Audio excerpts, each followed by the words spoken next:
এতক্ষণ ধরে তো অনেক আলোচনা শুনছিলাম যে ইলেকশন নিয়ে আসলে আমরা সবাই আশাবাদী হইতে চাই, কারণ দিন শেষে একটা ভালো ইলেকশন করাটা দরকার এবং আমি দৃঢ়ভাবে বিশ্বাস করি যে এই গভর্নমেন্টের ভেতরে অনেকেরই খুব জেনুইন ইন্টেনশন আছে যে ইলেকশনটা হোক।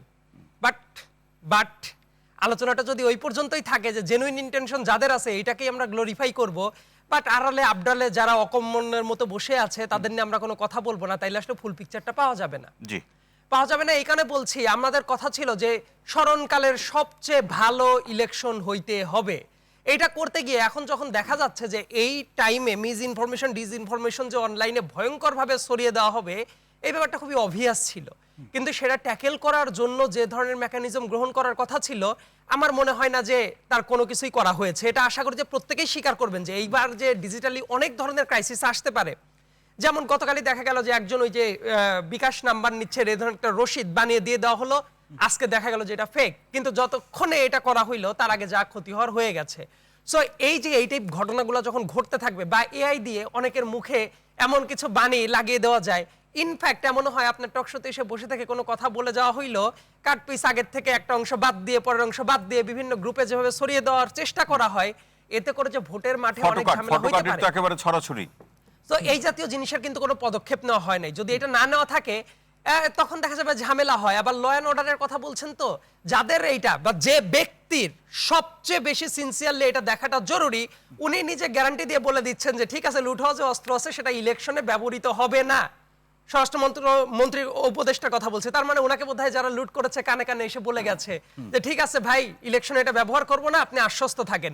উনি এই জন্য ব্যস্ত না থেকে উনি আলু পটল তরকারির ভেতরে কতটা আছে সেটা খুঁজে বের করার চেষ্টাটা করছেন। সো এই ব্যাপারগুলো একটা ঝামেলা তৈরি করবে। ইয়েট রাজনৈতিক দলগুলোরও কিছু কিছু দোষ আছে। রাজনৈতিক দলগুলোরও একটা জিনিস মাথায় রাখা উচিত, এই সরকারের তো ইনক্যাপাসিটি নিয়ে সিরিয়াস লেভেলের প্রবলেম তো আছেই। রাজনৈতিক দলগুলা নিজেরাও যদি মনে করে যে ঠিক আছে, যে জায়গায় একটু সুযোগ পাবো মারিং কাটিং করব, কোনো কিছু করব, এই মনোভাব যদি রাজনৈতিক দলগুলার থাকে, শুধুমাত্র একক সরকার যতই সিনসিয়ারলি ডিল করুক না কেন এটা সম্ভব না। কাজে এফোর্টটা সব জায়গা থেকেই নেওয়া উচিত যে আমি ফেয়ার ভোটে হেরে যাইতে রাজি আছি, কিন্তু কোনো সহিংসতার দিকে যাব না।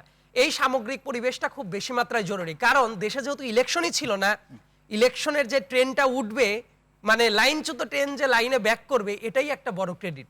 কিন্তু এই জায়গাটা বোধহয় আমাদের বিবেচনায় নেওয়াটা খুব বেশি মাত্রায় জরুরি। একটা ব্যাপার আলাউদ্দিন ভাই কথা বলছিলেন, একটু বোধহয় যে সাবস্টেন্সিয়েট করার দরকার আছে।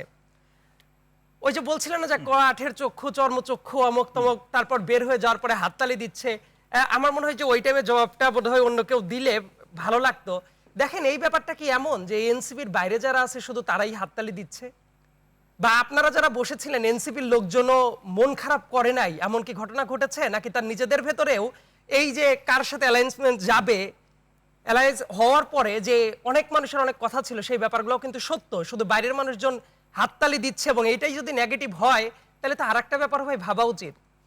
আপনাদের মানে মোটামুটি খুব সিরিয়াসলি আর্গুমেন্ট করে সব জায়গায় নাসিরউদ্দিন পাটোয়ারি সাহেব জামাতের রাজনীতি নিয়ে কিছুদিন আগে কি বলেছিল, ইনফ্যাক্ট নাহিদ ইসলাম কিছুদিন আগে স্ট্যাটাস দিয়েছে ডিসিভিং ক্যারেক্টার এদের ভেতরে, তারপর রাজনীতিতে এদের ভবিষ্যৎ দেখা যায় না, অমুক দেখা যায় না, তারপর তারাই যখন সুন্দর মতো একসাথে প্রোগ্রাম করে বেড়াচ্ছে, শুধু বলেন না যে রাজনৈতিক জোট। একটা উদাহরণ দিচ্ছে বুঝতে সুবিধা হবে, যে আমাদের একটা নারী সম্মেলন মানে কি একটা সেমিনার চলছিল, সেই স্টেজে এটা কিন্তু 11 দলীয় জোট বা 10 দলীয় জোট না, ব্যানারে স্পষ্টতই লেখা ছিল জামাতের নারী একটা কনফারেন্স চলছিল, স্টেজে একটাও পুরুষ না, নাহিদ ইসলাম ওই প্রোগ্রামে গিয়েও বক্তব্য দিয়েছে। কাজে এটাকে শুধু জোট না, অনেক জায়গায় তো দেখা যাচ্ছে জামাতকে নিয়ে কোনো কথা বললে সবার আগে ডিফেন্ড করতে ছুটে আসে সার্জিস আলম।